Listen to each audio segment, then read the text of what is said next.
어느 여름밤 나는 여름방학을 맞아 오랜만에 고향을 방문하게 되었다. 고향은 산속 깊이 있는 작은 마을로 어렸을 적에는 친구들과 숲에서 뛰어놀고 밤에는 별을 세며 지냈던 곳이다. 하지만 이번 방문은 조금 달랐다.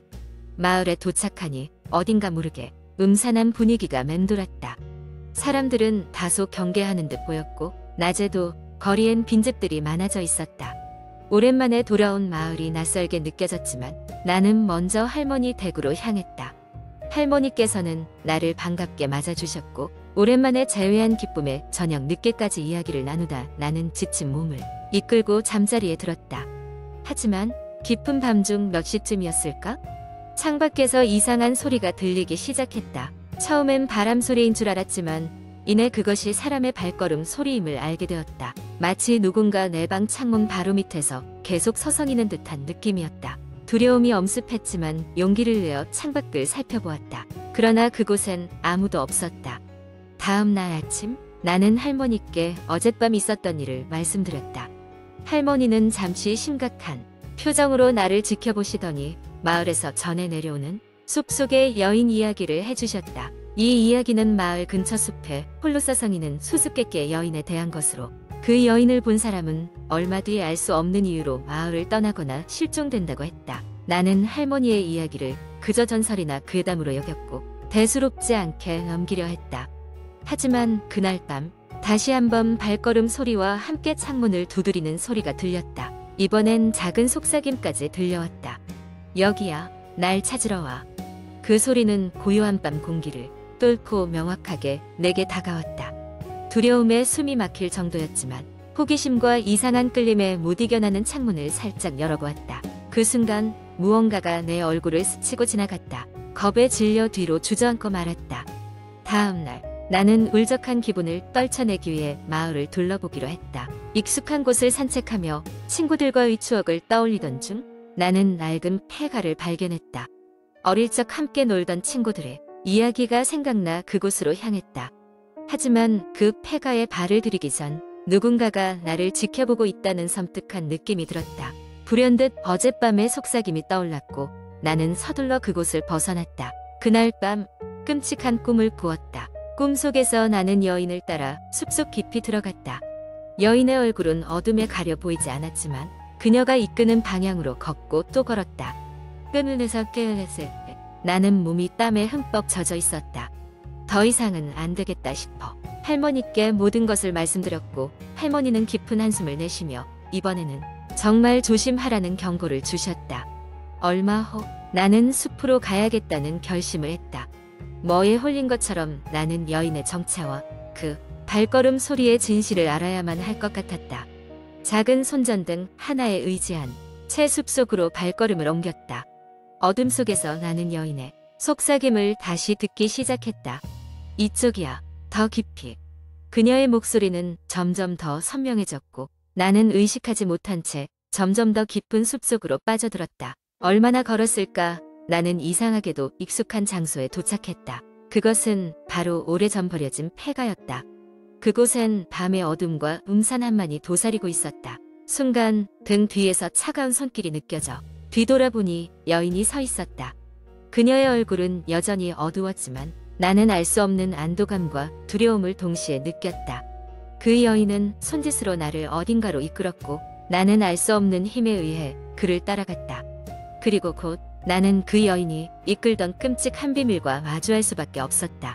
그것은 이 마을이 간직한 어둠의 비밀이었고 그 비밀을 알게 된 순간 모든 것이 명확해졌다. 여인은 마을 사람들의 슬픔과 공포가 만들어낸 존재였고 나는 그 진실을 마주할 마지막 증인이 되었다. 이후로 그 이야기는 마을에서 전설로 남아 사람들에게 경고의 의미로 전해지게 되었다.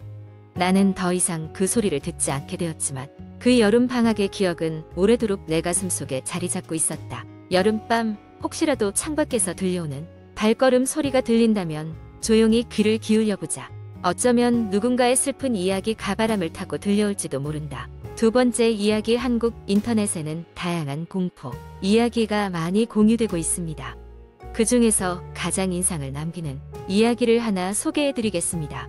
저는 평범한 대학생이었습니다. 방학을 맞아 친구들과 함께 어디론가 여행을 가기로 했습니다. 여러 후보지 중에서 결국 우리는 산속에 위치한 작은 펜션을 예약했습니다. 도심을 벗어나 자연의 정취를 만끽하고 싶었기 때문이죠. 펜션은 산 깊숙한 곳에 자리 잡고 있었는데 시골 도시를 지나 구불구불한 산길을 올라가니 드디어 도착할 수 있었습니다.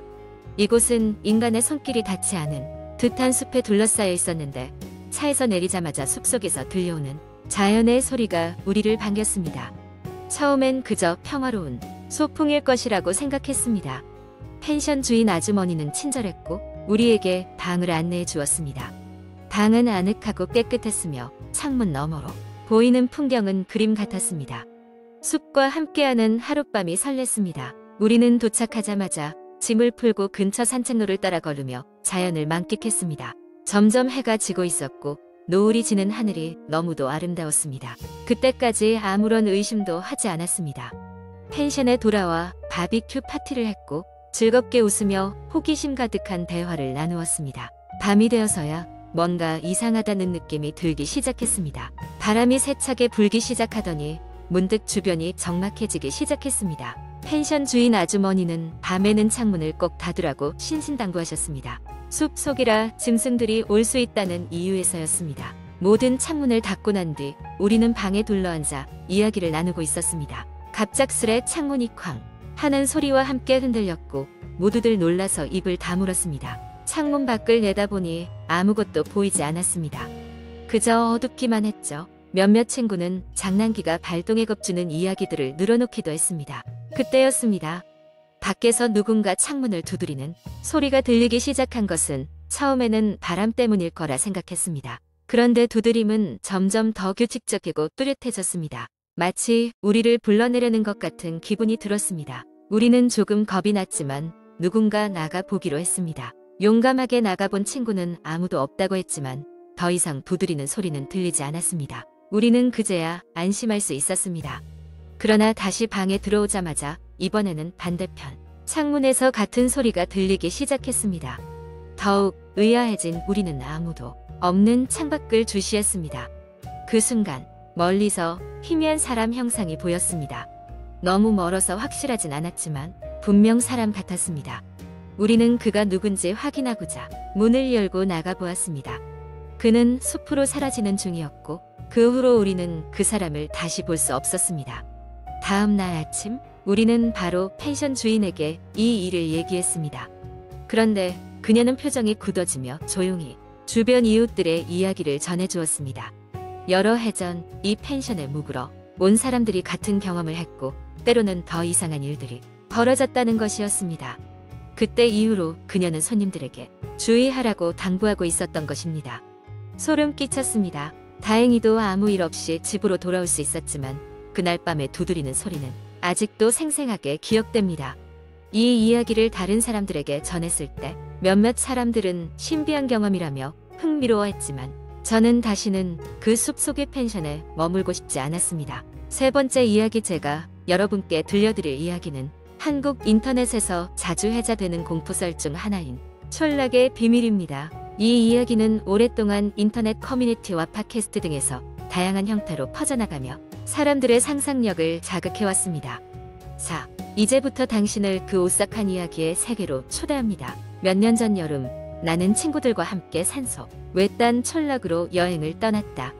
그곳은 자연이 아름답기로 유명했지만 외부 세계와 단절된 듯한 분위기 때문인지 밤마다 오싹한 바람이 불곤 했다. 여행의 셋째 날 저녁, 우리는 근처 산 중턱에 오래된 절이 하나 있다는 이야기를 듣고 호기심에 이끌려 그곳을 찾아가기로 했다.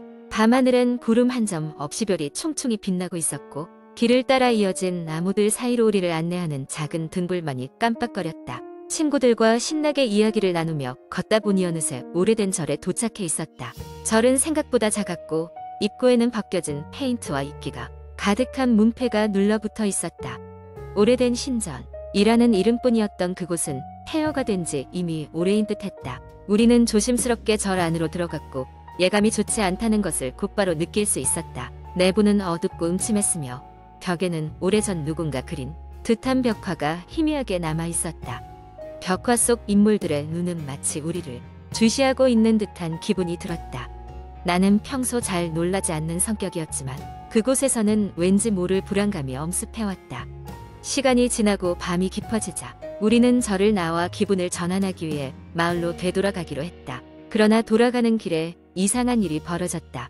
우리가 지나온 길이 사라지고 사방은 짙은 안개로 뒤덮여 있었다. 거기다 이상한 소리마저 들려왔다. 속삭이는 듯한 소름 끼치는 소리는 무시하려 해도 뇌리에서 떠나지 않았다. 그때 우리 중 한 명이 뒤를 돌아보며 소리쳤다. 누군가 있어. 모두 일제히 뒤를 돌아봤지만 그곳에는 아무것도 없었다. 하지만 우리는 그곳에 무언가 있다는 것을 본능적으로 느꼈다. 발소리가 점점 가까워지고 있었고 우린 있는 힘껏 달리기 시작했다. 도망치던 중 우리는 결국 어느 낯선 집 앞에 도착했다. 낡고 허름했지만 안으로 들어가 숨을 고르기로 했다. 집안은 차갑고 어둡고 조용했다. 우리는 우리 외에는 아무도 없는 것을 확인했지만 안도감에 젖기엔 이른 듯했다. 각자 불안한 마음을 달래며 이곳저곳을 살피던 중 나는 한쪽 벽에 걸린 잘게 쓰인 낙서를 발견했다. 그것은 일종의 다이어리 같았고 내용은 다음과 같았다. 나는 이곳에 갇혔다.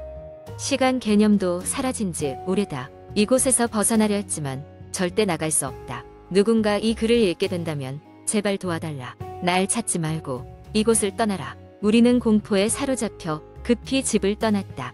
계속 나아가던 중 갑자기 안개가 걷히기 시작했고 우리는 먼 발치에서 마을의 불빛을 발견할 수 있었다. 희미하게 들려오던 속삭임도 언제 그랬냐는 듯 사라졌다. 마을로 돌아온 우리는 그날 겪은 일을 누구에게도 말하지 않았다. 아침이 밝고 우리가 묵고 있던 숙소 주인에게 촌락에 대해 물어보자 그는 이렇게 말했다. 저 산에는 저주받은 절이 있다고들 하지. 수십 년 전 그곳에 간 사람은 다시 돌아오지 못했다고 하더군. 좀 더 알아보고자 촌락 기록을 찾아보니 우리가 갔던 그 절은 이미 50년 전에 사람이 살 수 없도록 폐쇄된 곳이라는 정보를 입수했다. 그리고 실종된 사람들의 이야기는 모두 그 절에서 멀어지지 않았다. 결국 그 절이 가진 저주는 우리에게도 영향을 미쳤던 것이다. 우리는 이후로 절대 그쪽 지역으로 여행 가지 않을 것을 굳게 약속했다. 인터넷에서 만나는 다른 이들에게도 이 이야기를 전하며 경고의 메시지를 남겼다. 절이 우리에게서 멀어진 지 이미 오랜 시간이 지났지만 아직도 그 신비로운 산속 촌락은 우리의 꿈속의 악몽처럼 남아있다. 이렇게 이야기는 사람들에게 조심할 것을 요구하며 무언가 미지의 세계를 탐험하는 것이 그리 쉽지 않음을 상기시켜줍니다. 조심하세요. 어두운 길에서는 언제나 무언가 가당신을 지켜보고 있을지도 모릅니다.